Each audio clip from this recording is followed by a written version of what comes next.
सभी को जय जिनेंद्र। जय बोलिए भगवान महावीर स्वामी की जय। जय बोलिए अनंत सिद्ध परमेष्ठी भगवानों की जय। जय बोलिए तत्वार्थ सूत्र प्रणेता आचार्य भगवान श्री उमा स्वामी जी महाराज की जय। जय बोलिए इस युग के प्रथमाचार्य श्री चारित्र चक्रवर्ती शांति सागर जी महाराज की जय। जय बोलिए आचार्य भगवान श्री विमल सागर जी महाराज की जय। जय बोलिए आचार्य भगवान श्री श्वेत पिच्छाचार्य विद्यानंद जी महाराज की जय। सभी को पुनः जय जिनेंद्र, जय दुजुड़ंदो। हम सभी लोग 90 कक्षाएँ तत्वार्थ सूत्र की पूरी कर चुके हैं। आज की कक्षा 91 नंबर की लगने जा रही है। लगभग 3 माह से हम लोग प्रतिदिन तत्वार्थ सूत्र की कक्षाएं कर रहे हैं। आप लोग बहुत अच्छे से एक एक सूत्र का भावार्थ बहुत ध्यान से समझ रहे हैं। कई लोगों के निरंतर प्रश्न भी विभिन्न माध्यमों से हमारे पास तक पहुंचते रहते हैं। बहुत अच्छा लगता है कि आप लोग बहुत अच्छे से एक एक बात को सीख रहे हैं, समझ रहे हैं और नोट्स बना रहे हैं। 6ठा अध्याय हमारा चल रहा है। आश्रव तत्व का वर्णन हम यहाँ पर सीख रहे हैं प्रतिदिन की भांति। आगे की कक्षा प्रारंभ करने से पहले हम लोग मंगलाचरण करेंगे और 24 नंबर तक के सूत्र जो अब तक हमने किए हैं उनका वाचन करेंगे। सभी लोग हाथ जोड़ लेंगे और एक साथ मिलकर के बोलेंगे। मोक्ष मार्गस्य नेतारं भेतारं कर्म भूव्रतां ज्ञातारं विश्वतत्त्वानां वन्दे तद्गुणलब्धये वन्दे तद्गुणलब्धये वन्दे तद्गुणलब्धये। जय बोलिए तत्वार्थ सूत्र प्रणेता आचार्य भगवान श्री उमा स्वामी जी महाराज की जय। जय हो। सभी लोग अपनी पुस्तकों में से या नोटबुक में से निकाल लेंगे और एक एक करके साथ साथ बोलने का अभ्यास जरूर करेंगे जो 24 सूत्र हो गए हैं। काय वांग मनः कर्म योगः स आश्रवः शुभः पुण्यस्य शुभः पापस्य स कषाया कषाययोः सांप्रदायिकेर्या पथयोः इंद्रिय कषाया व्रत क्रिया पंचविंशति संख्या पूर्वस्य भेदा तीव्र मंद ज्ञाता ज्ञात भावाधिकरण वीर्य विशेषेभ्यस्तद विशेषः अधिकरणं जीवा जीवा आद्यम समरंभ समारंभारंभ योग कृत कारितानुमत कषाय विशेषै स्त्रीश्चतुश्चैकशः निवर्तना निक्षेप संयोग निसर्गा द्वि चतुर्द्वि त्रिभेदा परम तत्प्रदोष निहनव मात्सर्यांतराया साधनोपघाता ज्ञान दर्शना वर्णयो दुख शोक तापाक्रंदन वद परिदेवना न्यात्म परो भय स्थानान्य सद्वेध्यस्य भूतवृत्त्यनुकंपा दान सराग संयमादि योगः शांतिः शौचमिति सद्वेध्यस्य केवली श्रुत संग धर्म देवावर्णवादो दर्शन मोहस्य कषायो दया तीव्र परिणामश्चारित्र मोहस्य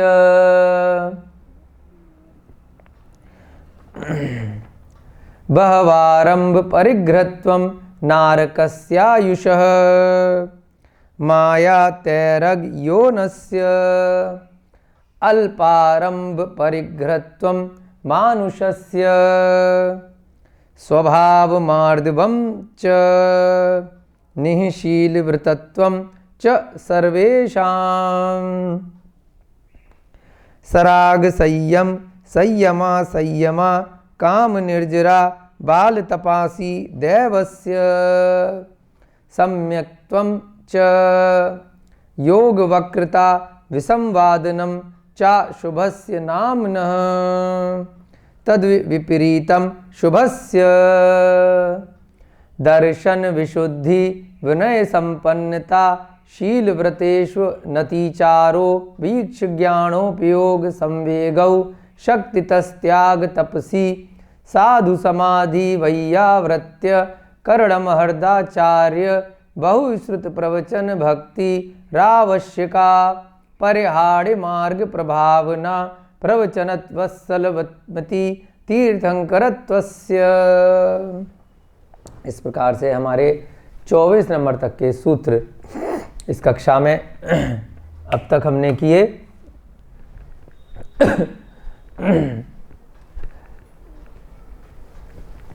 24वें नंबर का जो सूत्र है, कल आपने देखा कि किस प्रकार से तीर्थंकर प्रकृति का आश्रव हो सकता है।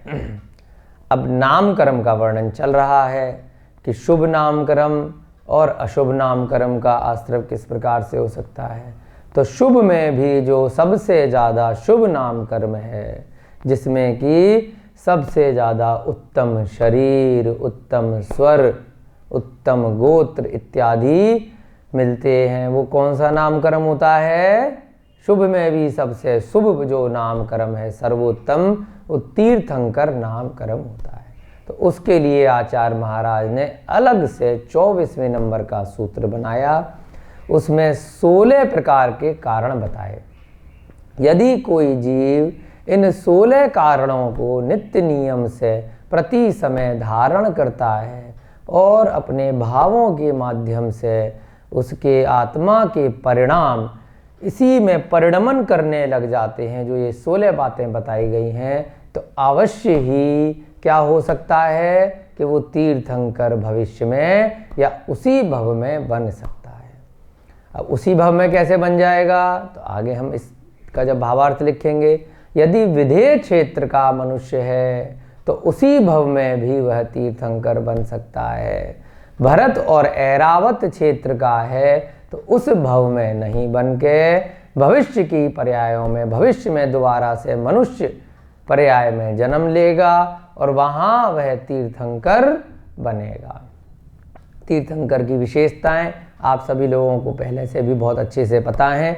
कुछ विशेषताओं में क्या होता है कि तीर्थंकर भरत और ऐरावत क्षेत्र में एक बार में 24 होते हैं, यानी कि एक अवसर्पणी काल में या एक उत्सर्पणी काल में एक के बाद एक केवल 24 ही होते हैं। विधेय क्षेत्र में कम से कम 20 एक बार में होते हैं। जैसे वर्तमान में हम सभी लोग 20 तीर्थंकर जो विधेय क्षेत्र में हैं उनको नमन करते हैं। वो अभी अरिहंत अवस्था में हैं, अभी वो जीवंत अवस्था में हैं, अभी उनके प्रतिदिन समूह शरण लगते हैं, प्रवचन होते हैं, अभी उन्होंने सिद्ध पद को प्राप्त नहीं किया है, यानी कि 4 घातिया कर्मों का नाश कर लिया है, परंतु 4 जो अघातिया कर्म हैं वो शेष बचे हुए हैं। ठीक है, तीर्थंकर क्या होते हैं? अरिहंत होते हैं, यानी कि सभी तीर्थनों को केवल ज्ञान होता है और उससे एक अतिरिक्त तीर्थंकर का पद मिलता है, जिससे कि उनके समूह शरण लगते हैं, है ना। वहाँ पर उनके चतुर्मुख होते हैं और बहुत बड़े परिपाटा होता है, पृथ्वी से लगभग 500 धनुष ऊपर आकाश में ये समूसरण लगा करता है ना। कुबेर जाति के जो देव हैं वो उस समूसरण की रचना करते हैं, और सभी जाति के जीव, त्रियंच भी उसमें आ सकते हैं, देव भी उसमें आ सकते हैं, और मनुष्य भी उसमें आ सकते हैं। वहाँ पर समूसरण में बैठते हैं और अपने जीवन का कल्याण वहाँ पर करते हैं। कभी अन्य समय चर्चा चलेगी तो समूसरण की रचना कैसी होती है, वहाँ के द्वार कैसे होते हैं, उसका परिपाटा कैसे होता है, वहाँ मान स्तंभ किस प्रकार से होता है, इसका भी वर्णन आपको कभी कराएंगे। वैसे आपने बहुत बार हो सकता है पढ़ा भी। तो क्या बात समझ में आई आपको कि सभी तीर्थंकर अरिहंत होते हैं, परंतु सभी अरिहंत तीर्थंकर हों ऐसा आवश्यक नहीं है। यानी कि किसी जीव ने यदि अपने 4 घातिया कर्मों का नाश कर लिया तो कोई जरूरी नहीं है कि वो तीर्थंकर बनेगा ही बनेगा। उदाहरण के तौर पर बाहुबली भगवान, वह तीर्थंकर नहीं थे परंतु अरिहंत बने, और जब बाकी के 4 कर्मों का और नाश कर लिया तो वो भी सिद्ध बन गए। भरत चक्रवर्ती वो भी अरिहंत बने, भगवान राम वो भी अरिहंत बने, भगवान हनुमान वे भी अरिहंत बने, लव कुश वो भी अरिहंत बने, है ना। कुंभकर्ण, मेघनाथ आदि के जीव ये सभी भी अरिहंत बने। तो ऐसे हजारों लाखों करोड़ों जीव होते हैं जो अरिहंत तो बनते हैं परंतु जरूरी नहीं है वो तीर्थंकर बने। अब भगवान महावीर के समूसरण में गणधर बैठे हैं, गौतम गणधर हैं, उसके बाद में उनकी परंपरा में बाद में उनके शिष्य सुधर्माचार्य आए, फिर जम्बू स्वामी आए। ये सब क्या हैं? केवली तो बने यानी अरिहंत तो बने परंतु तीर्थंकर पद के धारी नहीं हुए। तो इतना आपके समझ में आ गया कि तीर्थंकर एक पद होता है, वो कुछ विशेष जीवों को मिलता है। जैसे कि कोई एक राजा बनेगा, राजा का एक पद है परंतु जैसा राजा खा पी रहा है, जैसा राजा का वैभव है, जैसा उसको जो भी उसको स्थान मिला, उसको जो भी सुख सुविधाएं मिली वो राजा के परिवार वालों को भी मिलेगी। उसी महल में उसके परिवार वाले भी रहेंगे, वैसा ही सुख का उपभोग वो सभी भी करेंगे परंतु उनको राजा का पद नहीं मिलेगा। ऐसे ही जितने भी अरिहंत हैं वो केवल ज्ञान की दृष्टि से सभी एक समान होते हैं। सबको एक समय में सारे संसार के सभी जीवों का, उनकी अनंत पर्यायों का एक साथ ज्ञान रहता है, चाहे कोई आम अरिहंत हो या कोई तीर्थंकर हो। ठीक है, जैसे बाहुबली भगवान है, जब उन्हें अरिहंत पद मिल गया, जब उनको केवल ज्ञान की प्राप्ति हो गई, उस समय उनका ज्ञान आदिनाथ भगवान के बराबर है। लेकिन आदिनाथ भगवान तीर्थंकर पद के धारी हैं, बाहुबली भगवान तीर्थंकर पद के धारी नहीं है। तो उनको विशेष एक पद मिलता है। तो विशेष पद किनको मिलता है? ये जो 16 बातें कल आपको बताई थी, जिन्होंने पूर्व जन्म में या उस जन्म में इन बातों का अभ्यास किया हो, है ना, तो उसके कारण से क्या होगा? उनको तीर्थंकर नाम कर्म की जो प्रकृति है उसका आश्रव हो जाएगा। आश्रम माने कर्मों का आना, आत्मा में ये कर्म आकर के जुड़ जाएंगे।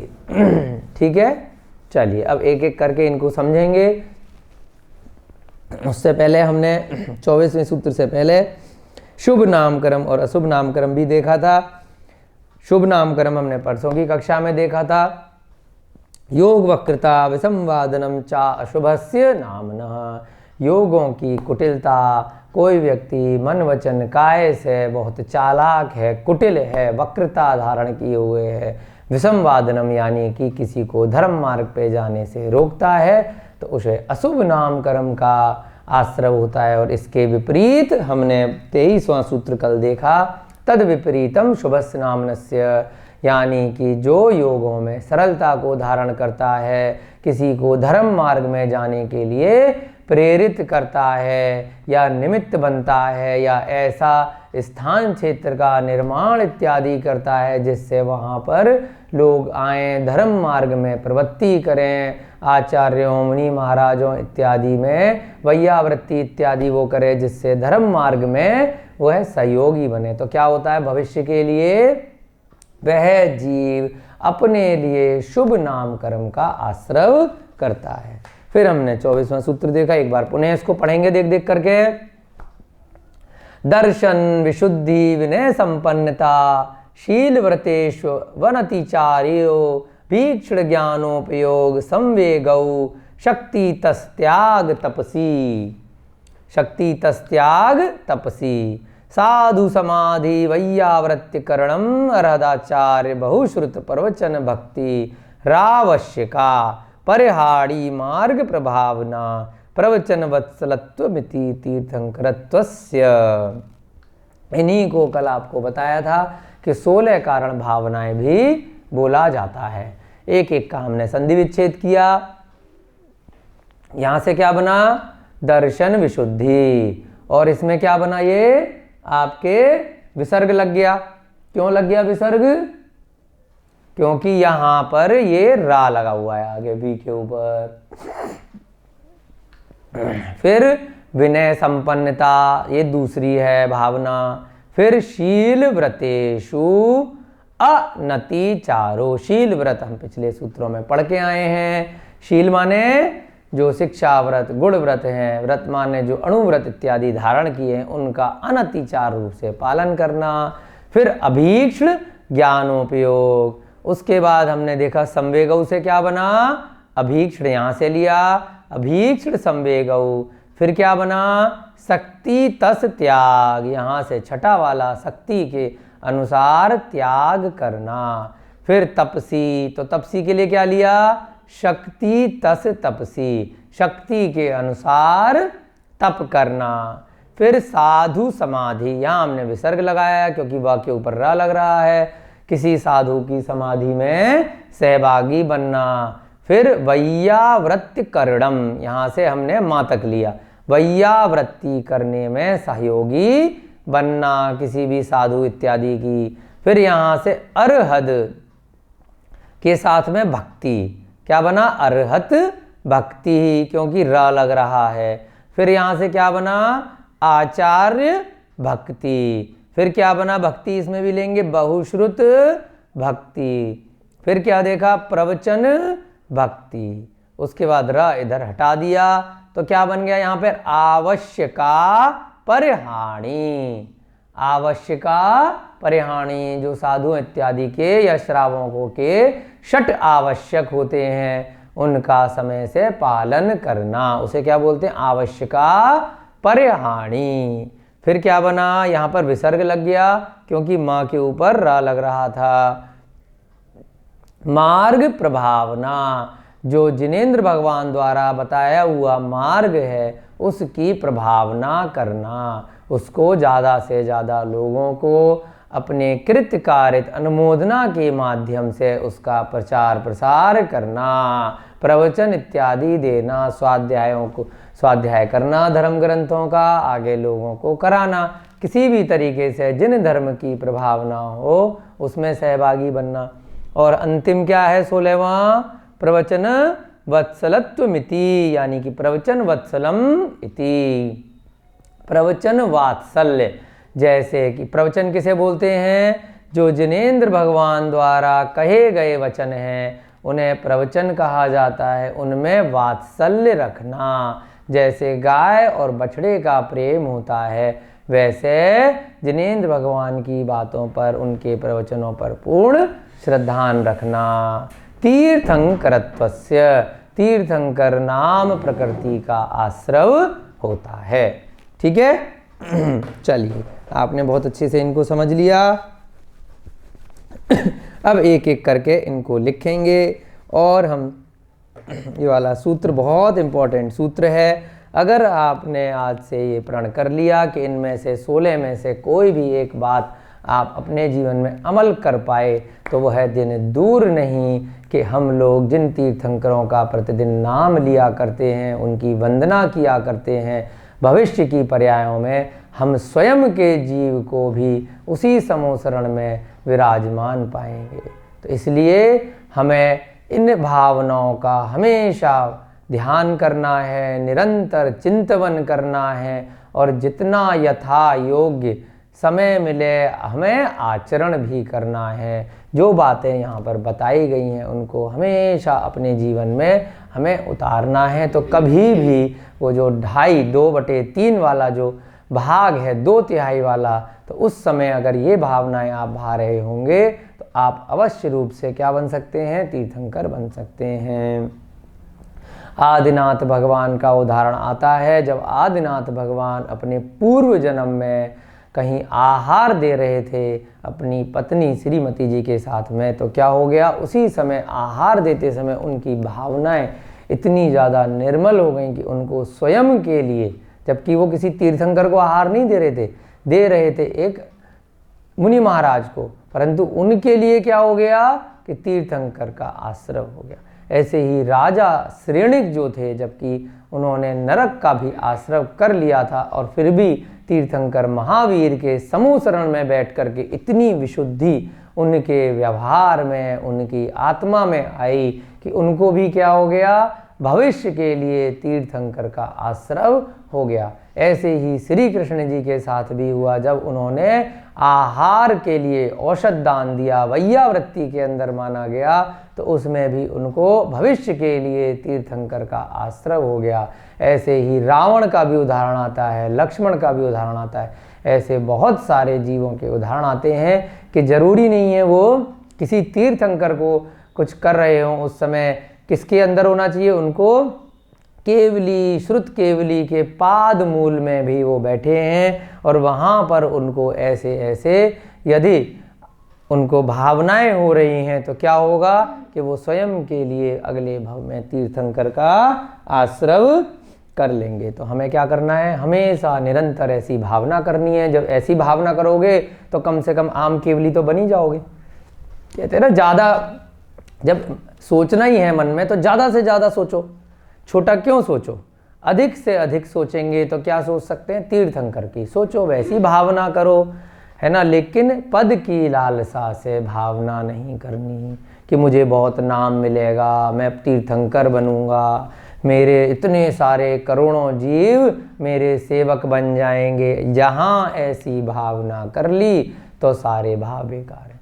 कैसी भावना करनी है? बिल्कुल निर्मल परिणामी हो करके कि मुझे अपने जीव का कल्याण करना है और साथ ही साथ मेरे साथ साथ संसार के जितने भी दुखी जीव हैं उन सभी को अभी कल्याण करना है। इसलिए मुझे तीर्थंकर बनना है कि मेरे निमित्त से इस संसार के अनंत जीवों का भी इस संसार चक्र से कर्मों का बंधन छूटे, वे भी मुक्ति को प्राप्त करें। तो अच्छी भावना के साथ करेंगे तो अवश्य आपको तीर्थंकर पद का आश्रय होगा। यदि आपने मान कषाय के साथ में किसी अन्य कारण से अगर निदान पाल लिया और आपने तप इत्यादि कर लिया तो आगे के सूत्रों में आएगा, कहाँ जाना पड़ेगा? नरक जाना पड़ेगा सीधे। क्योंकि आपने तप किस दृष्टि से किया? आपने कोई भी तप, निदान शब्द का प्रयोग आगे के सूत्रों में किया गया है, किसी चीज को आपने सोच करके कि मुझे ये पद मिलेगा। नारायण, अर्धनारायण, चक्रवर्ती, शलाका पुरुष इत्यादि जो होते हैं, इनकी इच्छा से धन, वैभव, सुख, समृद्धि पाने की इच्छा से यदि आपने गलती से भी कोई तप किया, उस तप का फल आपको मिल जाएगा अगले भवों में। आप एक भव के लिए अर्ध चक्रवर्ती बन सकते हैं, नारायण बन सकते हैं, प्रतनारायण बन सकते हैं, बलभद्र इत्यादि, आप कुछ भी बन सकते हैं, परंतु क्या होगा? आपको अगले भव में डायरेक्ट नरक में जाना पड़ेगा। तो इसलिए हमें निदान बिल्कुल नहीं पालना है किसी भी इच्छा से कि मुझे इस चीज को करने से ये फायदा होने वाला है। इसलिए आचार्य महाराज ने एक एक सूत्र बहुत अच्छे तरीके से बताए हैं। अपने धन, वैभव, परिग्रह की लालसा से कोई तप, त्याग इत्यादि नहीं करना है। मिल जाएगा करने से, परंतु थोड़े समय के लिए आपको वैभव मिलेगा। आप चक्रवर्ती भी बन गए, आप नारायण भी बन गए तो कुछ हजार साल के लिए बन जाएंगे, जो उस काल में आयु होगी, या कुछ वर्षों के लिए बन जाएंगे, लेकिन उसके फलस्वरूप नरक में सागरों की आयु निकालनी पड़ेगी, असंख्यात वर्षों की आयु। तो इसलिए आचार्य महाराज कहते हैं कि किसी भी चीज का त्याग, तप इत्यादि करना है तो निदान शब्द आप नोट कर लीजिए, निदान करके नहीं करना है ना। स्वयं के लिए और अन्य जीवों के कल्याण की भावना से आप करेंगे, स्वयं के कष्टों से मुक्ति हो, आठों कर्मों का नाश हो, उसके लिए करेंगे तो उसका फल आपको सम्यक दर्शन के रूप में मोक्ष तक ले जा सकता है। अन्यथा आपको सुख समृद्धि, थोड़े बहुत समय के लिए स्वर्ग इत्यादि में जाना पड़ सकता है, परंतु भविष्य में आपको नरक जाना पड़ सकता है। तो बहुत इंपॉर्टेंट बात थी ये। तो इनकी भावना आपको निदान पाल के नहीं करनी है। तो ये आप हमेशा अवश्य रूप से ध्यान रखें। एक एक करके हम यहाँ पर लिखते हैं। अब सबसे पहला क्या है? दर्शन विशुद्धि। विशुद्धि शब्द शुद्धि से भी ऊपर माना जाता है कि बहुत ज़्यादा निर्मल हो जाना, आत्मा में जो आपके परिणाम हैं, भाव हैं, एकदम विशुद्ध हो जाना, जल की तरह से निर्मल, बिल्कुल उसमें जरा भी कुछ भी धूल इत्यादि ना हो, विशुद्ध हो जाना। और जहाँ पर भी आपको यहाँ पर बताया है दर्शन शब्द लिख दिया तत्वार सूत्र में, तो उसका मतलब क्या है? सम्यक दर्शन। मिथ्या दर्शन के लिए अलग से लिखा जाता है। दर्शन का मतलब सम्यक दर्शन में विशुद्धि। जैसे दर्शन प्रतिमा लिखते हैं प्रतिमा में, तो उसका मतलब ये नहीं है, कई लोग लगा लेते हैं कि भगवान का दर्शन प्रतिदिन करना है तो वो दर्शन प्रतिमा। दर्शन प्रतिमा का क्या मतलब है? सम्यक दर्शन का धारण कर लिया, सच्चे देव सास गुरु पर अत्यधिक श्रद्धान कर लिया। तो ऐसी दर्शन विशुद्धि का क्या मतलब है? सम्यक दर्शन में अत्यधिक विशुद्धि आते जाना। अब सम्यक दर्शन का क्या मतलब है? आपको पहले अध्याय में पढ़ा के आए हैं, देव सास गुरु ने जो बातें बताई हैं उन पर श्रद्धान करना, उन पर आचरण करना। उन्होंने जो जो बातें बताई हैं, पता कैसे चलेगा? तो उसके लिए स्वाध्याय तो करना ही पड़ेगा। डायरेक्ट लोग बोलते हैं कि हमें सम्यक दर्शन हो गया, हम तो अपने दिगंबर संप्रदाय के अलावा कहीं नहीं जाते, हम तो उनको मिथ्या मानते हैं, वो तो नरक जाएंगे, वो तो बाकी सारे जीव त्रियंच बनेंगे, बस हम हैं जो हम ही स्वर्ग जाने वाले हैं। तो वो सम्यक दर्शन नहीं है, क्योंकि जैसे ही आपने दूसरे जीव को मिथ्या दर्शन वाला कह दिया तो आप स्वयं मिथ्या में आ गए। आप कौन है जानने वाले? क्या आप अरिहंत हैं? क्या आपको केवल ज्ञान है? क्या आपको मने परे ज्ञान है? क्या आपको अवधि ज्ञान है? आप कैसे कह सकते हैं? तो इसलिए स्वयं का कल्याण कीजिए। किसी दूसरे को यदि आपने मिथ्या कह दिया तो पहले उंगली किसकी तरफ हो जाएगी? स्वयं मिथ्या में चले गए। तो सम्यक दर्शन का मतलब क्या है?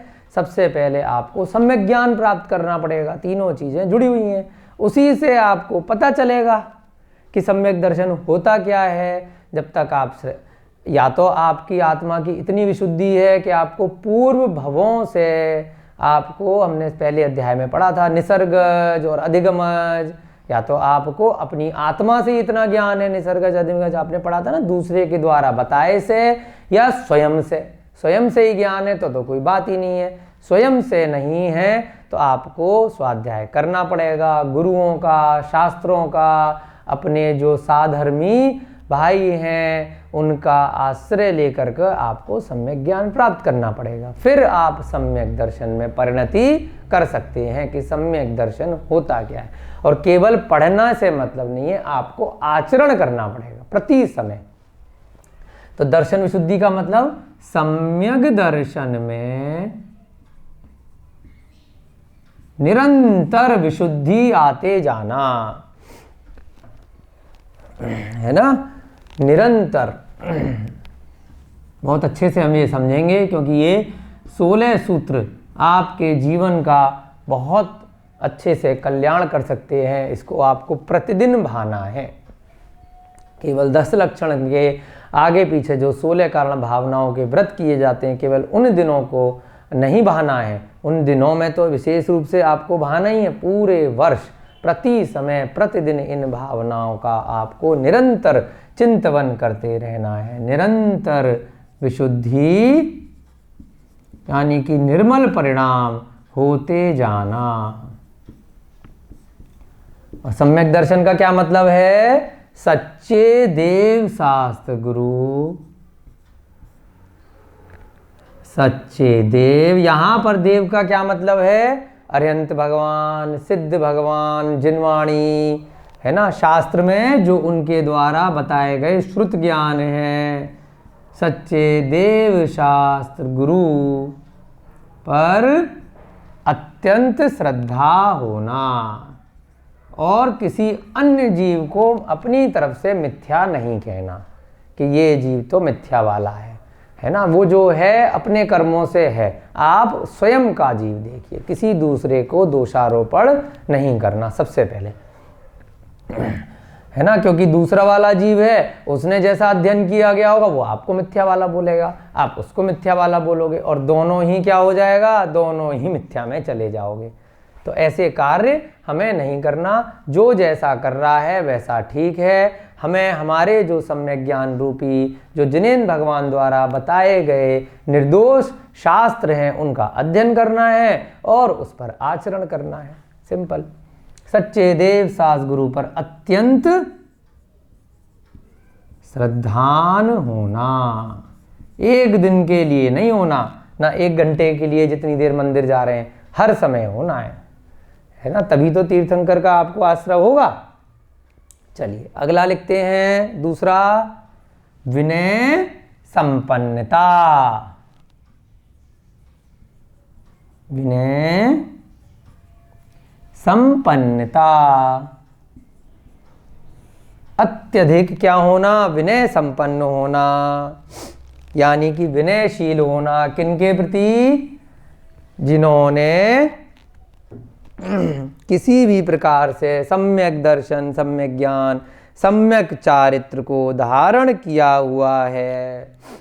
ऐसे श्रेष्ठ मुनि महाराज, सच्चे श्रावक, जिनवाणी माता, इन सब के प्रति विनयशील रहना, आदर सत्कार करना, उनकी रक्षा करना, उनके किसी भी कार्य में क्या करना? सहयोगी बनना, बहुत आदर का भाव रहना मन से, है ना। कि उनके गुणों में निरंतर वृद्धि हो, उनके सम्यक दर्शन में वृद्धि हो। तो उससे क्या होगा? उन गुरुओं आचार्यों के सम्यक दर्शन में वृद्धि की आप भावना करेंगे। उनकी हो न हो, आपके स्वयं के तीर्थंकर के आश्रय बन जाएंगे।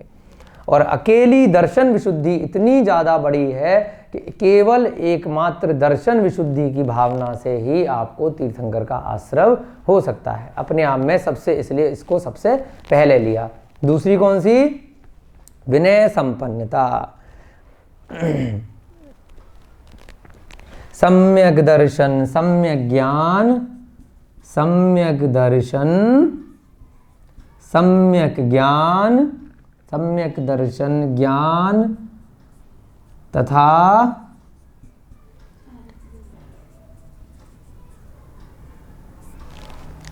सम्यक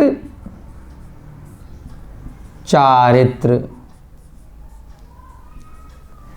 के धारकों, यानी जिन्होंने इनको धारण कर लिया है, के धारकों,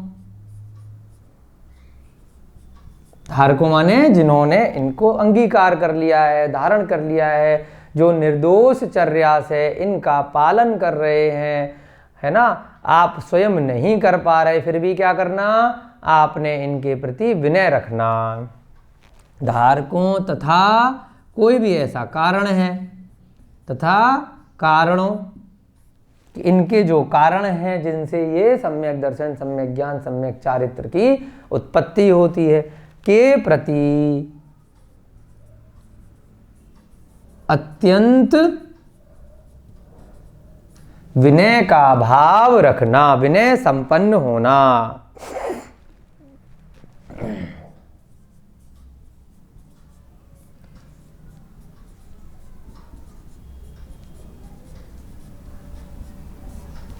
उनका आदर सत्कार वैयावृत्ति सब कार्य को एक तरह से विनय बोलते हैं। उनकी रक्षा करना, उनके मार्ग में कोई भी विपत्ति ना आए ऐसे कार्य करना, है ना। जैसे किसी पे कोई उपसर्ग इत्यादि आया तो उसको दूर करना, है ना। अब जैसे मान लीजिए पार्श्वनाथ भगवान के समूसरण में उपसर्ग आया कमठ का, तो धरणेन्द्र परमावती ने उस उपसर्ग को दूर किया। ऐसे ही आपको पद्म पुराण में उदाहरण मिलेगा, भगवान राम एक जंगल में जा रहे थे, वहाँ पर कुलभूषण देवभूषण इत्यादि जो वहाँ पर महाराज थे, तो वहाँ पर व्यंतरो इत्यादि ने बहुत बड़ा उपसर्ग किया हुआ था, तो उनके चारों तरफ घेर रखा था, तो उन्होंने उनके उपसर्ग को दूर किया, तो स्वयं का भी उनका क्या हुआ, उसी भव से फिर मोक्ष हुआ, है ना। वो उसी भव में उनको मोक्ष का पहले से भी था कि वो अंतिम शरीर के धारी थे, चरम शरीरी थे। तो स्वयं हम अन्य जीवों के प्रति कोई भी रक्षा का भाव करेंगे कि उनके सम्यक दर्शन ज्ञान और चारित्र में कोई भी बाधा ना आए, रुकावट ना आए, और अगर हम दूर कर सकते हैं उस विपत्ति को तो उपसर्ग इत्यादि को दूर करना। हमें हमेशा कैसे रहना, विनयशील रहना। बहुत सारे उदाहरण इसके आपको प्रथमानियोग के ग्रंथों में मिलते हैं, जिससे जो जीव ये कार्य करता है उसी क्षण कई बार ऐसा होता है कि वो स्वयं के लिए तीर्थंकर का आश्रय कर लेता है। तो कभी भी कोई ऐसा आपको मौका मिले तो आपको बाद का इंतजार नहीं करना है। कहीं पर आप अपने दूसरे व्यवहारिक क्रियाकलापों में यदि जा रहे हों तो उसको छोड़कर आपने ये कार्य करना है, क्योंकि जितने भी सांसारिक क्रियाकलाप हैं सब यहीं रह जाएंगे। परंतु एक बार अगर आपको भविष्य के भवों के लिए अरिहंत पद की प्राप्ति का आश्रय हो गया, तीर्थंकर पद की प्राप्ति का आश्रय हो गया, तो सारे पाप यहीं छूट जाएंगे, सारे कर्म, सारे सांसारिक क्रियाकलाप उसके आगे बहुत छोटे हैं। तो हमें इनको प्रमुखता देनी है। तीसरा क्या है, शील व्रतेषु अनतिचारो। अनतिचारो का क्या मतलब होता है, एक वर्ड होता है अतिचार, यानी कि उसमें हमने कोई दोष लगा लिया। अनतिचार यानी कि निर्दोष, किसी भी प्रकार से जो शील या व्रत आपने धारण किए, पिछले सूत्रों में बता के आए हैं, शिक्षा व्रत, गुण व्रत, और अगर श्रावक है तो अणुव्रत, और अगर मुनि महाराज है तो महाव्रत। जो भी उसने अपने शक्ति के अनुसार अणुव्रत या महाव्रत धारण किए हैं और शील धारण किए यानी शिक्षा व्रत और गुण व्रत धारण किए, उनमें बिना किसी के दोष लगाए निर्दोष पालन करना। ठीक है, तो स्वयं भी जितने भी आपने व्रत लिए हैं उतनों का निर्दोष पालन करना जितना संभव हो, उसको क्या बोलते हैं, शील व्रतेषु अनतिचारो। शील कौन कौन से होते हैं, शिक्षा व्रत और गुण व्रत तथा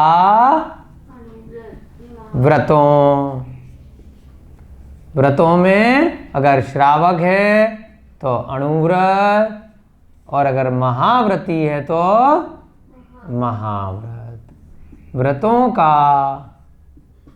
बिना अतिचार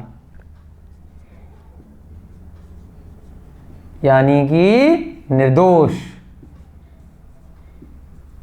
उसमें कोई दोष ना लगे, निर्दोष पालन करना। अब आगे आएगा कि आपकी जितनी शक्ति हो उसके हिसाब से आप व्रत ले सकते हैं। अपनी शक्ति से ज़्यादा का आपने ले लिया और उसके बाद दोष लगाएं, लेकिन शक्ति से कम भी नहीं लेना है।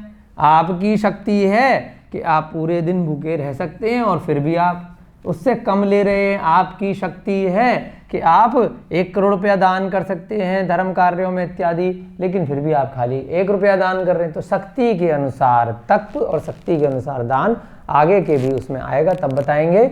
लेकिन यहाँ पर भी तब कैसे है कि कोई भी व्रत लिया तो शक्ति के अनुसार आपको लेना है जितनी शक्ति हो।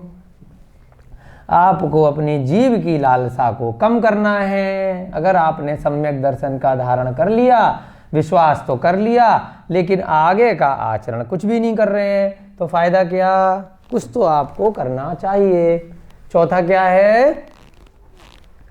अभीक्ष्ण ज्ञानोपयोग। अभीक्ष्ण ज्ञानोपयोग, ज्ञान का उपयोग करना।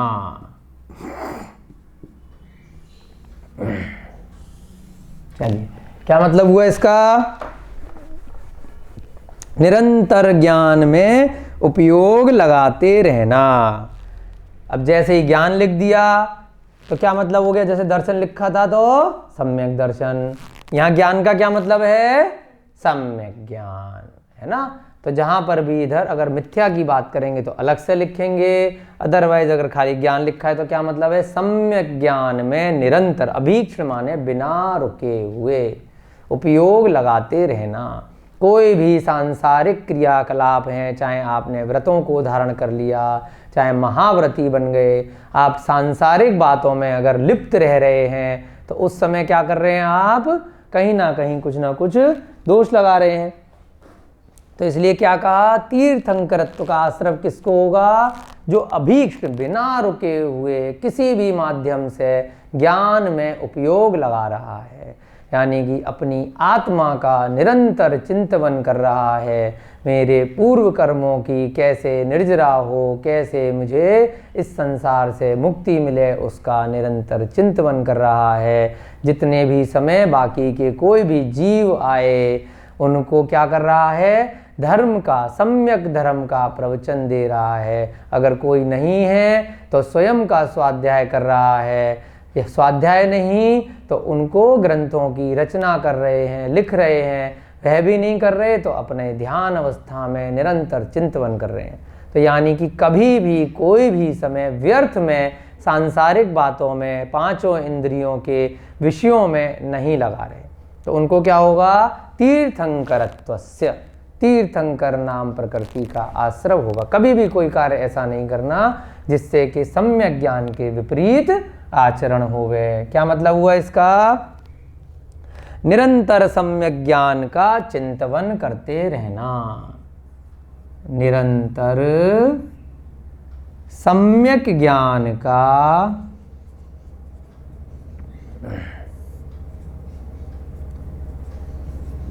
चिंतन करते रहना। निरंतर ज्ञान में उपयोग लगाना। अगर शाब्दिक अर्थ देखेंगे तो निरंतर ज्ञान में उपयोग लगाना, वो स्वाध्याय के माध्यम से भी हो सकता है, प्रवचन के माध्यम से भी हो सकता है, ग्रंथों को लिखने के माध्यम से भी हो सकता है, और ध्यान अवस्था में चिंतन के माध्यम से भी हो सकता है। निरंतर ज्ञान में उपयोग लगाकर रखना, तो उसे क्या बोलते हैं? अभीक्ष्ण, यानी कि बिना रुके हुए, बिना रुकावट के। उसके बाद क्या है? पांचवा, अभीक्ष्ण संवेगौ। यहां पर भी क्या है? बिना रुके हुए। संवेग कहा जाता है संसार के दुखों को, यानी कि उसका निरंतर चिंतन करना। संसार में कितने दुख हैं, चतुर्गतियों में एक इंद्रिय पर्याय से लेकर पंच इंद्रिय पर्याय तक, निगोध से जीव निकलकर मोक्ष तक जाने तक कितनी गतियों में जीव निरंतर भटकता रहता है। 6 डाला में सारा पंडित दौलत राम जी ने बताया है। तो उसका चिंतन करना किसी भी माध्यम से, चाहे स्वाध्याय के माध्यम से, चाहे मन में विचार कर करके कि कैसे मेरा स्वयं का जीव कैसे कैसे निगोद से निकला और कैसे कैसे इस मनुष्य पर्याय तक पहुंचा है, तो मुझे कोई भी कृतकार्यत अनुमोदना से ऐसा कार्य नहीं करना जिसकी वजह से वापस मैं उसी शून्य पर पहुंच जाऊं, फिर से मैं एक इंद्रिय पर्याय में पहुंच जाऊं, फिर मेरे लाखों करोड़ों अरबों खरबों वर्ष निकल जाएंगे इस गति मर आने के लिए। तो इसका क्या करना? निरंतर चिंतन करना, डर, सच्चा डर। संवेग का मतलब जो सत्य बात है वो है, किसी को डराने के लिए नहीं है कि लोग डर जाएंगे तो ये कार्य करने लग जाएंगे। हर जीव की ऐसी ही गति है, उसके बारे में अभीक्ष्ण यानी कि निरंतर प्रत्येक क्रियाकलाप में आपको करते समय ये ध्यान रखना कि जो चींटी का जीव है मैं भी उस पर्याय से निकल के आया हूँ, जो मच्छर का जीव है मैं भी वहाँ से निकल के आया हूँ, जो वनस्पति आपने देखी तो मैं भी कभी वनस्पति था, मैं कोई लट की आपने पर्याय देखी तो मैं भी कभी लट था। तो हर जीव में स्वयं की आत्मा को देखना और इस संसार के चतुर्गतियों के जो दुख हैं उनका निरंतर चिंतन करते रहना, उसको क्या बोलते हैं? अभीक्ष्ण ज्ञानोपयोग। उससे क्या होगा आपके स्वयं के लिए? उससे आपको भय डर नहीं होगा, उससे आपको संसार से डर होगा, है ना। तो उससे आपका जो डर है पर वस्तुओं से, पुद्गलों से, कि कोई मुझे मारेगा, खाएगा, काटेगा, दुख देगा, वो समाप्त हो जाएगा। क्योंकि आत्मा तो निरंतर है, अनंत है, कभी ना मिटने मरने वाली है, और ये जीव बार बार नई नई पर्याय को ग्रहण करता है। तो आपका संसार की चतुर्गतियों से जो डर है, स्वयं की आत्मा का डर हमेशा के लिए खत्म कर देगा कि आपकी आत्मा को कोई नहीं मार सकता, कोई खत्म नहीं कर सकता, कोई दूसरा जीव आपको दुखी नहीं कर सकता, ना सुखी कर सकता। आप स्वयं के कर्मों से ही दुखी होते हैं और स्वयं के कर्मों से ही सुखी होते हैं। तो हमें हमेशा समता भाव रखना। ये सारी बातें किसमें बताई? अभीक्ष्ण संवेगौ। तो क्या बना इससे? अभीक्ष्ण संवेग। संवेगौ से अभीक्ष्ण संवेग। निरंतर संसार के चतुर्गतियों के दुखों से भयभीत होते रहना। निरंतर संसार के जो चतुर्गतियों के दुख हैं,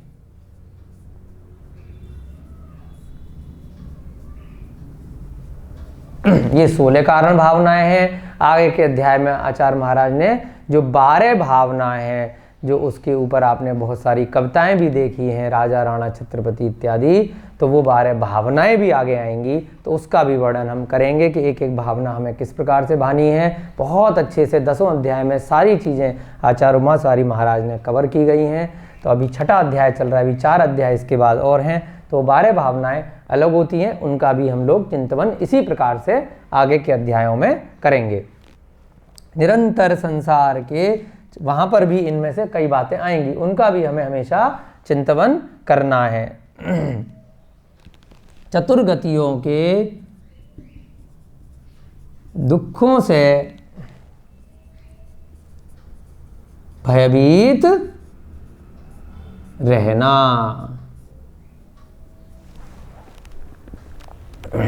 अब चतुर्गतियों के दुख कौन से हैं? कि जैसे पंडित दौलत राम जी ने बताया कि एक श्वास में 8-10 बार जन्मो मर्यो, है ना। हम लोग जो जीव हैं, जो एक इंद्रिय पर्याय का जीव है, हमने जितनी देर में एक सांस ली और निकाली 18 बार, तो उनका जन्म मरण हो गया। तो सबसे ज़्यादा कष्ट किसी भी जीव को जो होता है जन्म के समय और मृत्यु के समय होता है। आपने देखा होगा कोई मनुष्य पर्याय का जीव जब माता के गर्भ से बाहर आता है तो कितना रोता है, क्योंकि बाहर के वातावरण में उसको आते ही कष्ट होता है। ऐसे ही एक इंद्रिय पर्याय के जीव को भी स्पर्श इंद्रिय होने के कारण से उसे भी बहुत कष्ट होता है और मरते समय भी बहुत कष्ट होता है। तो ऐसा नहीं है कि वो छोटा जीव है तो उसको कष्ट नहीं है। तो सबसे ज़्यादा कष्ट जन्म और मरण के समय का कष्ट बताया है। हमें पूरे जीवन भर में कोई चीज़ नहीं मिली, कोई चीज़ ज़्यादा मिल गई, किसी का वियोग हो गया, किसी का संयोग हो गया, उससे जो हमारे भावों में थोड़ा बहुत कष्ट होता है, उससे सबसे ज़्यादा कष्ट कब होता है? उस जीव को होता है जब उसका मृत्यु होती है। वो इतने सालों से जिस शरीर में उसकी आत्मा थी वहाँ से उसे छोड़ करके दूसरे शरीर में प्रविष्ट करती है। तो जन्म मरण के दुख में सबसे ज़्यादा दुख होता है, तो उनका चिंतन करना। क्या मतलब हुआ इसका?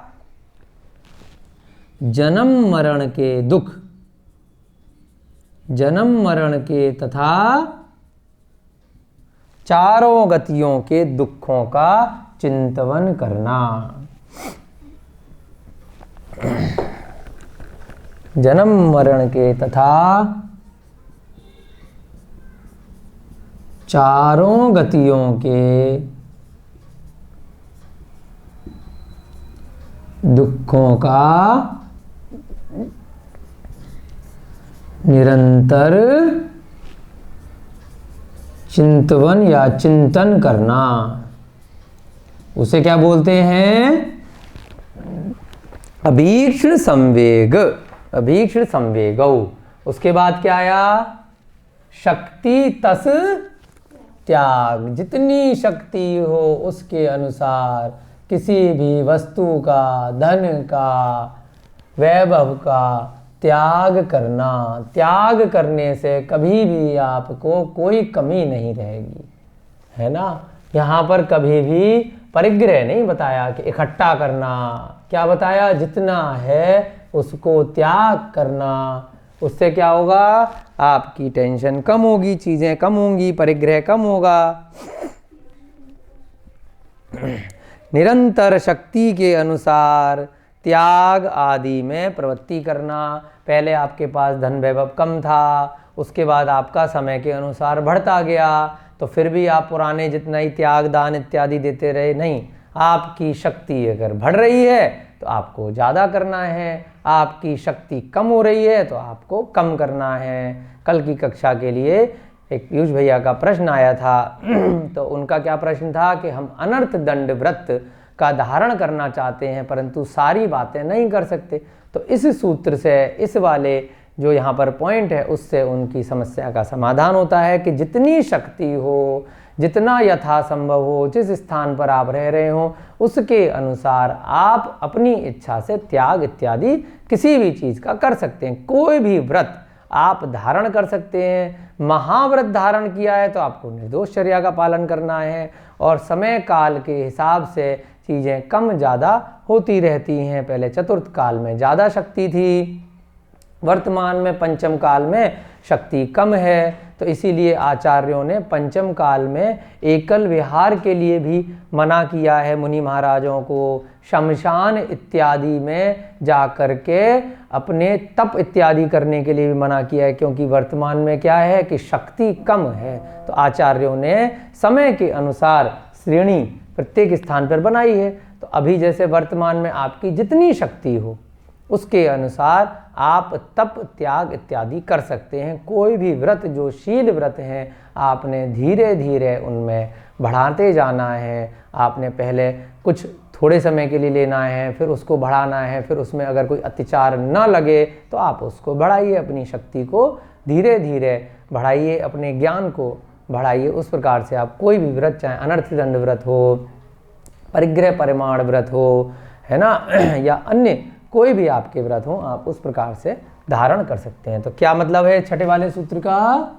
शक्ति तस त्याग, जितनी शक्ति हो उसके अनुसार दान त्याग इत्यादि देना।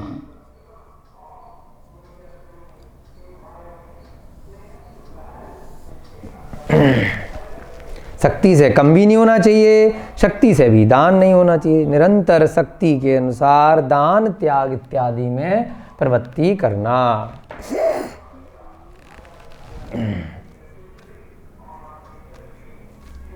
शक्ति के अनुसार 4 प्रकार के दान आचार्यों ने शास्त्रों में बताए हैं। अभय दान, ज्ञान दान, आहार दान और औषध दान। इनमें आप अपनी कृतकारित अनुमोदना से उत्तम, मध्यम और जघन्य श्रावक या मुनि महाराज को देख करके दान त्याग में प्रवृत्ति कर सकते हैं। तो जितनी आपकी शक्ति हो उस प्रकार से आपने दान और त्याग करना। आपके पास ज्ञान ज़्यादा है तो ज़्यादा ज्ञान दीजिए, आपके पास धन लक्ष्मी इत्यादि ज़्यादा है कि आप बहुत बड़े मंदिरों का, बहुत सारे शास्त्रों का संरक्षण करा सकते हैं तो उस प्रकार से कीजिए। कम है तो कम कीजिए, जितना शक्ति है। अगर छोटा सा भी दान दिया तो आचार्यों ने ग्रंथों में कहा है, अगर आपने शक्ति के अनुसार एक चावल के बराबर भी जिनेंद्र भगवान की भाव सहित प्रतिमा बना करके विराजमान कर दी तो उसमें भी बहुत अधिक पुण्य लगता है। अपनी शक्ति के अनुसार आप बड़ा बना सकते हैं, मन छोटा बना सकते हैं। चामुंडराय ने इतने बड़े बाहुबली भगवान विराजमान कर दिए, आप छोटे से कर दीजिए। जितनी शक्ति है, शक्ति के अनुसार दान त्याग में निरंतर, और ये यहाँ पर ध्यान रखना है, कोई भी त्याग किसी नाम की आकांक्षा से नहीं करना। माला पहनने के लिए, अपने मान कषाय के लिए अगर की तो वो यहाँ पर नहीं आएगी। आपने दान त्याग किस लिए करना? स्वयं की लक्ष्मी का, दान का सदुपयोग हो और स्वयं की आत्मा का कल्याण हो, इस भावना से करना है। कषाय से, मान से, नाम की इच्छा से किया तो निदान पाल लिया, उसका आपको कोई भी आश्रव अच्छा नहीं होगा, कोई भी शुभ फल नहीं मिलेगा। आपने छुप करके बिना नाम की इच्छा के करना। आपने चामुंडराय का उदाहरण भी देखा ना कि उन्होंने बहुत प्रयास किया, थोड़ी सी मान कषाय आई कि मैंने इतना बड़ा मंदिर बनाया है, तो क्या हुआ, इतने सारे हजारों लोग वहाँ पर अभिषेक करने के लिए आए, परंतु वो जल नीचे तक ही नहीं गया।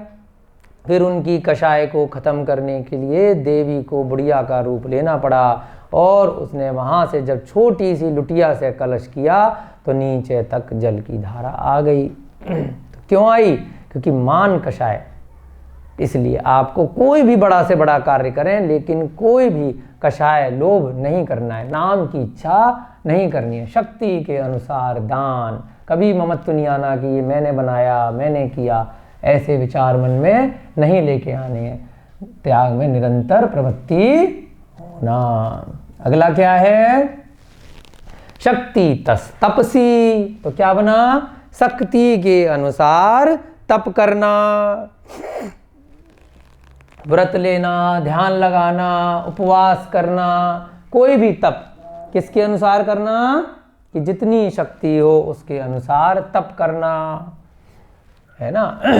अब आप क्या कर सकते हैं? काफ़ी दिनों तक के उपवास रख सकते हैं, लेकिन क्या करना? बस जी एक आसन करेंगे और दूसरी बार जब खाएंगे तो इतना खा लेंगे कि बहुत ज़्यादा, है ना। आपकी शक्ति है कि आप रात्रि में उपवास कर सकते हैं, आप बिल्कुल यंग हैं, कोई रोग नहीं है, खूब शक्ति है, लेकिन फिर भी क्या करना कि रात्रि में मात्र कि भाई अन्न छोड़ करके बाकी सारी चीज़ें खाएंगे, और बाकी सारी चीज़ें भी इतनी खा ली कि वो अन्न से ज़्यादा हो गया।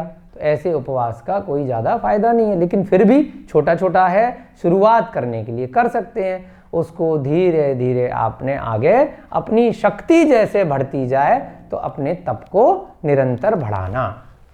और कभी शक्ति कम हो जाए, आप वृद्ध हो गए, आपको रोग इत्यादि हो गए, आपकी क्षमता कम रही, तो उसको आपको कम भी कर सकते हो। तप आपने पहले ज़्यादा ले रखे थे, बहुत ज़्यादा व्रत उपवास करते थे, तो उसको आप कम भी कर सकते हैं। तो क्या बताया?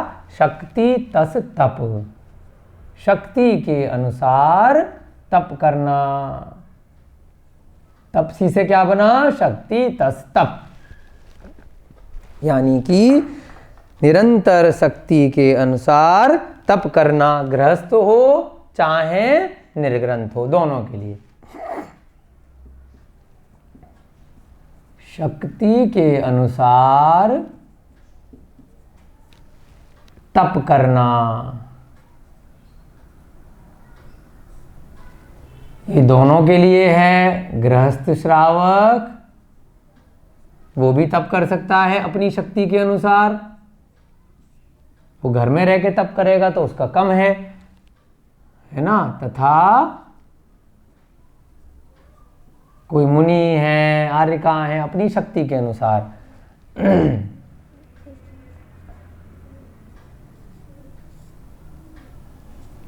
ठीक है, अगला क्या है? साधु समाधि, यानी कि किसी भी साधु की यदि समाधि हो रही है तो वो निर्दोष हो, उसमें उन्हें कम से कम कष्ट हो और उनकी भविष्य की पर्याय उनको अच्छी मिले, उसमें सहयोगी बने। साधु की समाधि में जो जीव सहयोगी बनता है वो तो स्वयं के लिए क्या कर सकता है? तीर्थंकरत्वस्य, अपने लिए तीर्थंकर नाम प्रवृत्ति का आश्रव कर सकता है।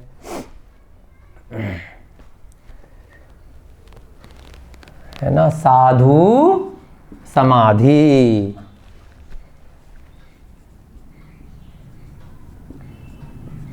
साधु समाधि है ना। किसी श्रावक की भी जिसने व्रत इत्यादि लिखे हुए हैं तो उनकी भी संलेखना अच्छे से हो, उनकी भी समाधि अच्छे से हो। सभी साधुओं की निर्विघ्न, बिना कोई विघ्न बाधा के, निर्विघ्न समाधि हो, ऐसी भावना करना। तथा आपके समक्ष कोई भी साधु की समाधि हो रही हो तो उनकी बाधाओं को, विपदाओं को दूर करना तथा उनकी समाधि की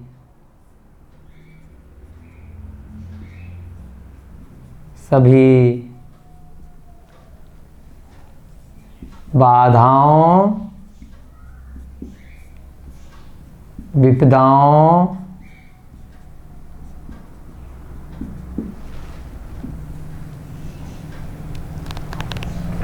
इत्यादि को दूर करना।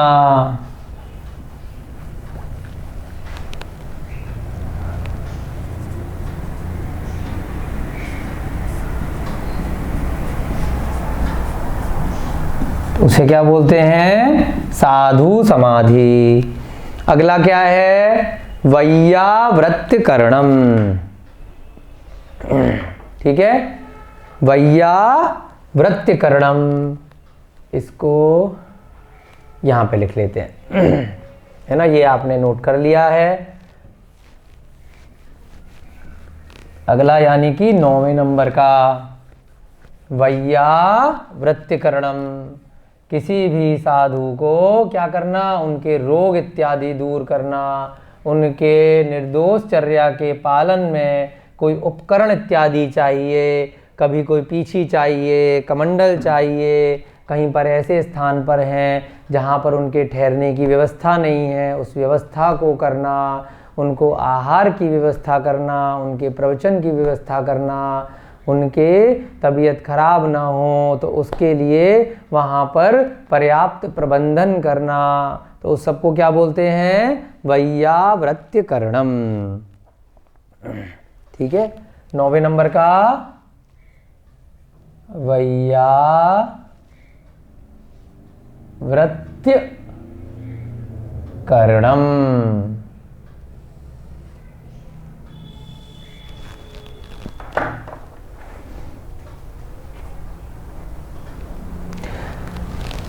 है ना। साधुओं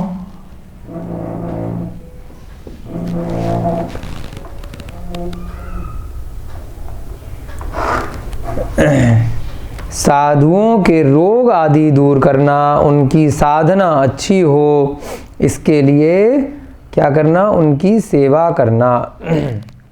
साधुओं के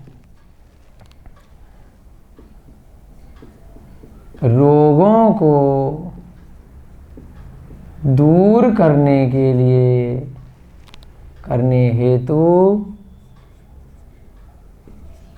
उनकी सेवा करना और गुणीजनों, श्रावकों की साधना अच्छी हो, उसके लिए उनकी भी सेवा करना। गुणीजनों, श्रावकों, उसके अनुसार आपको उत्तम मध्यम जघन्य का फल मिलेगा। श्रावकों के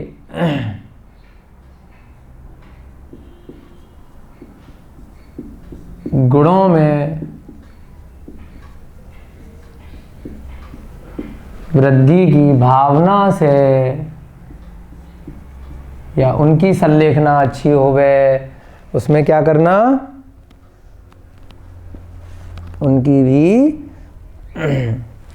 रोग इत्यादि दूर करना, भावना से उनके रोग इत्यादि दूर करना तथा सेवा करना, उसको क्या बोलते हैं? वैयावृत्य करणम। अगला क्या है? अरहत भक्ति, यानी कि अरहत भगवान की भक्ति करना। अरहत का मतलब आपको बता दिया, अरिहंत भगवान। यदि साक्षात में अरिहंत भगवान आपके उपलब्ध हैं, कोई केवली भगवान के समूह शरण में आप गए या उनके सानिध्य में आपको जाने का मौका मिला तो उनकी भक्ति करना। यदि साक्षात अरिहंत भगवान नहीं हैं तो मन में अरिहंतों की भक्ति करना। अगर आपके पास उनके मंदिर हैं, प्रतिमा इत्यादि है, तो उनके समक्ष भक्ति करना। जैसा जिस समय के अनुसार निमित्त बने उसके हिसाब से अरिहंत भगवान की निरंतर भक्ति में लिप्त रहना। अगला क्या है?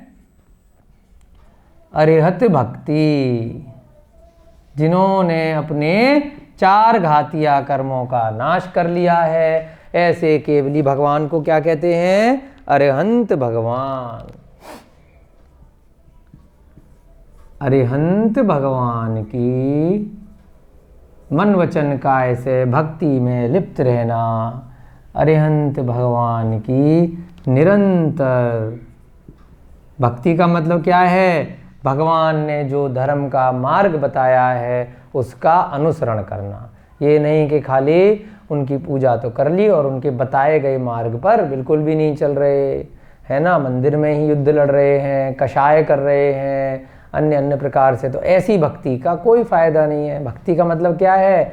भगवान बनने के लिए उन्होंने जो कार्य किए उनको हमें स्वयं को करना। इसीलिए प्रतिदिन आपको मंगलाचरणाचार्य महाराज कराते हैं, वंदे तद्गुण लब्धये। मैं आपके गुणों की प्राप्ति के लिए आपको वंदन करता हूँ कि आप हमेशा भगवान बने रहें और मैं हमेशा भक्त बना रहूँ, इसलिए वंदन नहीं करता।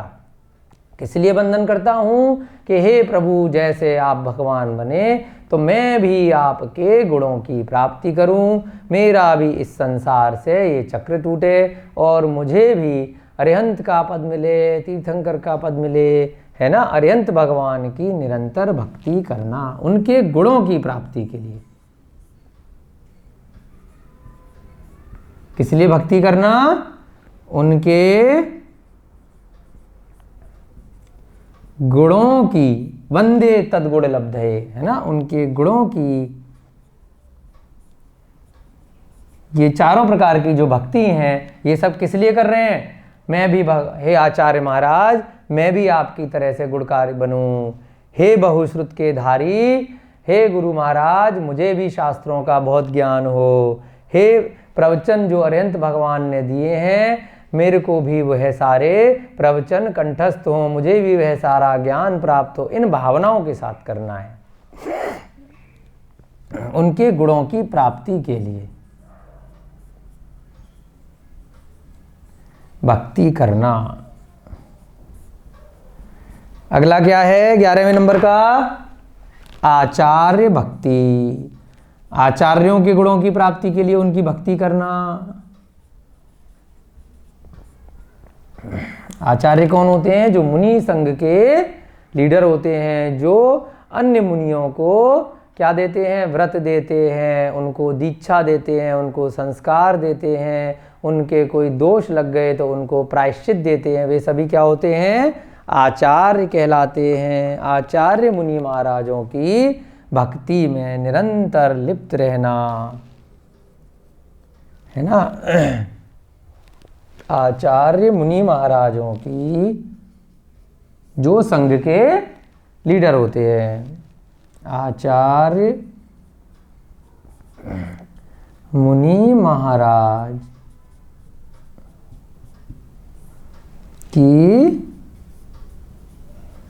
भक्ति में। अब तीर्थंकर भगवान का समोसरण लग रहा है, वहाँ आचार्य कौन है? वहाँ तीर्थंकर सर्वोच्च पद के धारी हैं।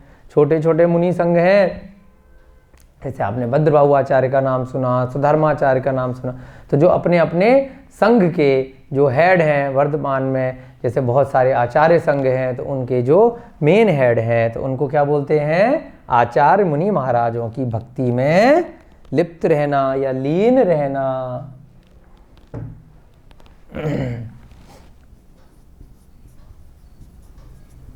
अगला क्या है? बहुश्रुत भक्ति, यानी कि जिन्हें बहुत सारे श्रुत का ज्ञान है, जो सम्यक ज्ञान के धारी हैं, गणधर इत्यादि जो हैं, जिनको बहुत सारे श्रुत के ज्ञाता हैं। उपाध्याय मुनि महाराज हैं, यानी कि संघ में एक तो आचार्य होते हैं, फिर उपाध्याय होते हैं जो अन्य संघ के साधुओं को पढ़ाते हैं, स्वाध्याय कराते हैं, अध्ययन कराते हैं, तो उन्हें क्या बोलते हैं? बहुश्रुत के ज्ञाता।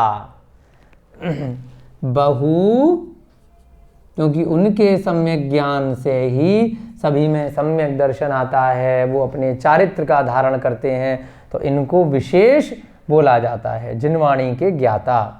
बहुश्रुत भक्ति।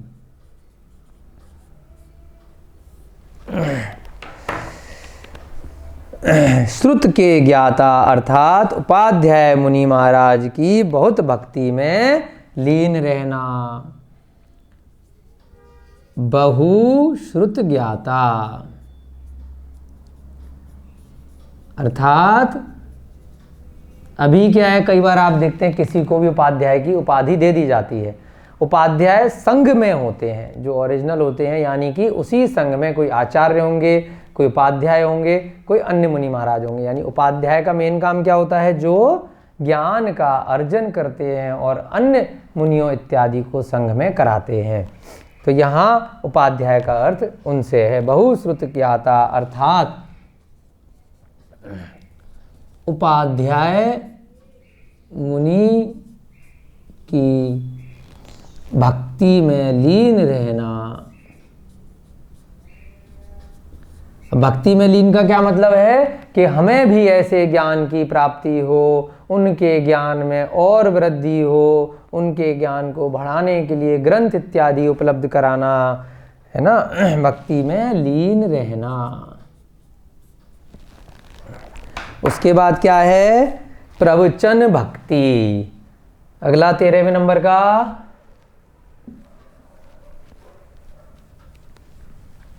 ये आपने नोट कर लिए यहां से।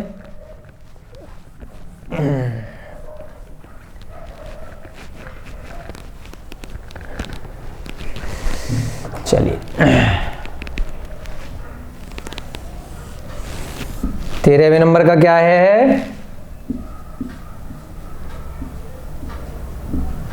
प्रवचन भक्ति। जो अरिहंत भगवान द्वारा कहे गए वचन हैं वे क्या कहलाते हैं? प्रवचन कहलाते हैं। उनकी भक्ति करना। अब आपको कैसे पता चलेंगे अरिहंत भगवान ने क्या बातें बताई हैं? ये जो आप तत्वार सूत्र पढ़ रहे हैं, अन्य ग्रंथों को आप स्वाध्याय करते हैं, सुनते हैं। अरिहंत भगवान द्वारा कहे गए वचन प्रवचन कहलाते हैं। अरिहंत भगवान द्वारा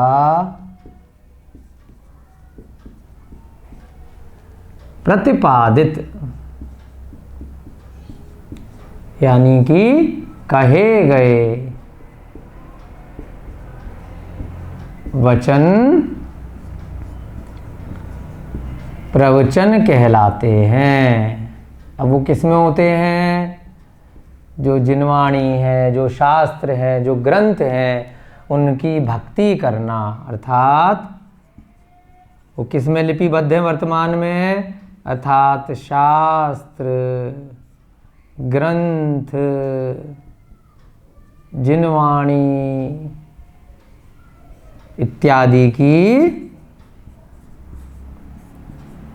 भक्ति करना, क्योंकि ये सभी जो उनके वचन हैं इनमें लिप्त हैं, या जो ये प्रवचन दे रहे हैं जिनको बहुत सारा ज्ञान है अपने पूर्वाचार्यों के माध्यम से, उनकी भक्ति करना, उनकी वाणी पर श्रद्धान करना और उसकी भक्ति करना। बाद में क्या है आपका? आवश्यका परिहानी।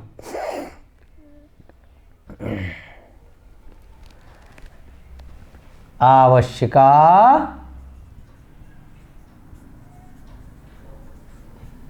परिहानी। जो 6 आवश्यक होते हैं मुनि महाराज के और श्रावक के, जो उन्होंने अगर व्रत ले लिए तो उसमें 6 प्रकार के आवश्यक उनको प्रतिदिन करने के लिए बताए जाते हैं कि आपको स्वाध्याय करना है, ध्यान करना है, प्रतिक्रमण इत्यादि करने हैं, तो उनका पूर्णतया से निर्दोष पालन हो ऐसी भावना करना। या स्वयं व्रत इत्यादि ले लिए तो स्वयं के इन सब 6 आवश्यकों में कोई दोष न लगे ऐसे कार्य करना, है ना। श्रावक तथा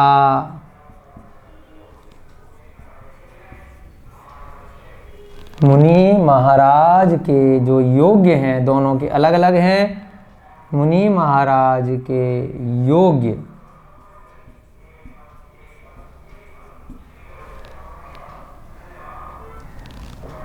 जो 6 आवश्यक हैं, 6 माने 6 आवश्यक हैं, उनका पूर्णतया से तथा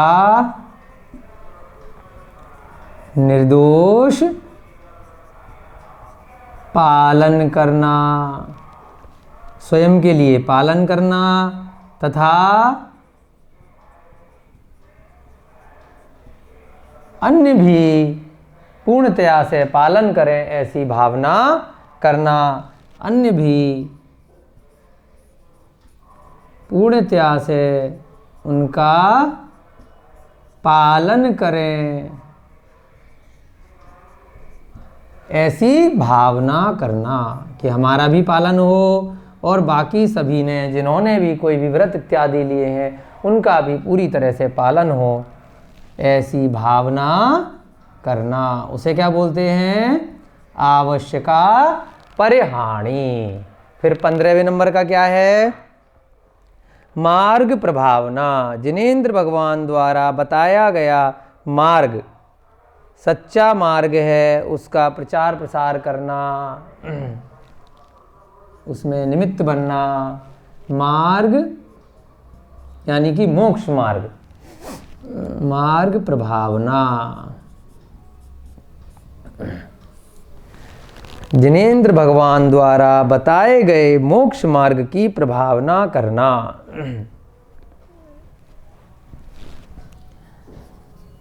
जिनेंद्र भगवान द्वारा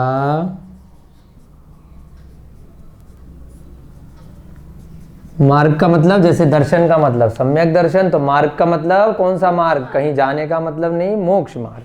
जिनेंद्र भगवान द्वारा बताए गए मोक्ष मार्ग की निरंतर प्रभावना करना। कैसे भी करें आप उसको कृतकार्य तन्मोदना से। निरंतर प्रभावना करना या ज़्यादा से ज़्यादा जीवों को इस मोक्ष मार्ग का पता चले, वे इस पे अनुसरण करें, ऐसा निमित्त बनना। मुनियों इत्यादि के लिए ऐसे स्थान का प्रबंध करना जैसे वहाँ पर वो रह सकें, वो मोक्ष मार्ग में अपना आचरण कर सके। निरंतर प्रभावना करना, तो वो सभी कार्य करना, तो उसको क्या बोलते हैं? मार्ग प्रभावना। अंत में क्या है यहाँ पर? प्रवचनन वत्सलम इति, यानी कि 16वें नंबर का क्या है? प्रवचन वत्सलत्वम इति। यहाँ इसको मिटा दें, ये लिख लिया आपने,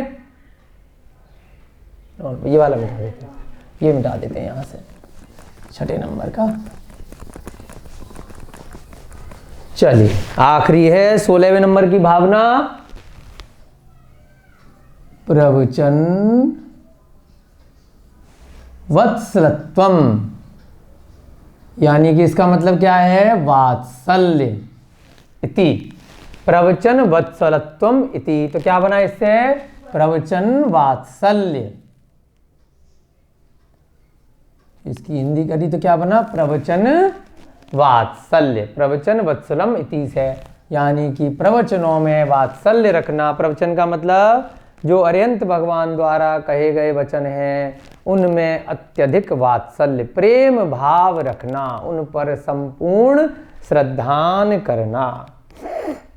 और जो लोग उनके द्वारा बताए गए वचन पर चल रहे हैं, यानी कि वो मोक्ष मार्ग पर चल रहे हैं, उनके प्रति भी अत्यंत वात्सल्य रखना। जो भी श्रावक हैं, गुणीजन हैं, मुनि महाराज हैं, उनके साथ विनय का भाव रखना, वात्सल्य रखना। यहाँ पर उदाहरण आता है कि जैसे गाय और बछड़े का वात्सल्य होता है, वैसे ही हमें जो भी जीव जिनेंद्र भगवान के वचनों पर चल रहे हैं उनके प्रति वात्सल्य रखना, स्नेह निरंतर बना के रखना। साधर्मी बंधुओं के प्रति, साधर्मी का मतलब वो किसी भी धर्म जाति के हो सकते हैं जो अरिहंत भगवान के वचनों पर चल रहे हैं। साधर्मी बंधुओं के प्रति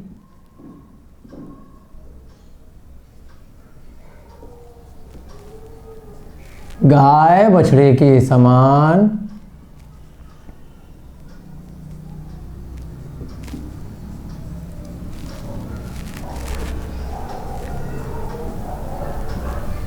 क्या रखना, वात्सल्य का भाव रखना, स्नेह समरूप, स्नेह निरंतर बने रहना के समान वात्सल्य का भाव रखना। जिनेंद्र भगवान द्वारा बताए गए मार्ग पर चलने वालों के प्रति अत्यंत स्नेह रखना। प्रवचन का मतलब जिनेंद्र भगवान द्वारा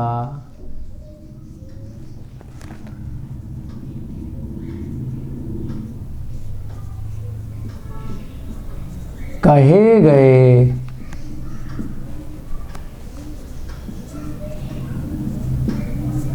वचनों पर अनुसरण करने वाले, चाहे वो श्रावक हो या मुनि महाराज हो, अनुसरण करने वाले जीवों के प्रति अत्यंत स्नेह का भाव रखना।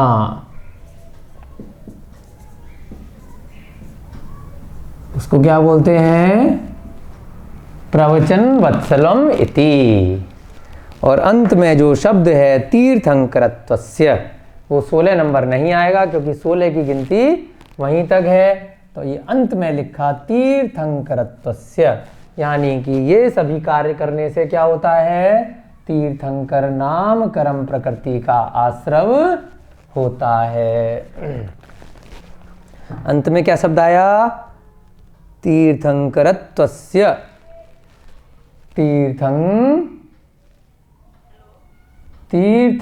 तीर्थंकरत्वस्य क्या अर्थ हुआ इसका, कि तीर्थंकर नाम कर्म प्रकृति का आश्रव होता है। तीर्थंकर नाम कर्म प्रकृति का आश्रव होता है। आपकी कक्षा का भी समय हो रहा है ना। और इसकी थोड़ी सी चर्चा कि तीर्थंकर क्या होते हैं, कैसे होते हैं, वो सभी कल की कक्षा में करेंगे। और संभवतः है कल शायद आपका ये अध्याय हो सकता है, आपका छोटे छोटे 4 सूत्र और रह गए हैं, ये अध्याय कल की कक्षा में शायद समाप्त हो जाए, पूरा प्रयास करेंगे। चलिए आज की कक्षा में इतना ही। बहुत अच्छे से आपने समझा। पूरी कक्षा, क्योंकि बहुत इम्पोर्टेंट सूत्र था, 16 कारण भावनाएं थीं, तो बहुत लंबी कक्षा आज आपकी चली। आप सभी को पुनः जय जिनेंद्र, जय दुजड़ंदो, जय बोलिए भगवान महावीर स्वामी की, जय बोलिए आचार्य भगवान श्री उमा स्वामी जी महाराज की, जय बोलिए अनंत सिद्ध परमेष्ठी भगवानों की, जय बोलिए आचार्य भगवान श्री विमल सागर जी महाराज की, जय बोलिए शिव के प्रथमाचार्य चारित्र चक्रवर्ती श्री शांति सागर जी महाराज की, जय बोलिए आचार्य भगवान श्वेत पिच्छाचार्य श्री विद्यानंद जी महाराज की। सभी को जय जिनेंद्र, जय दू जिड़ंदो।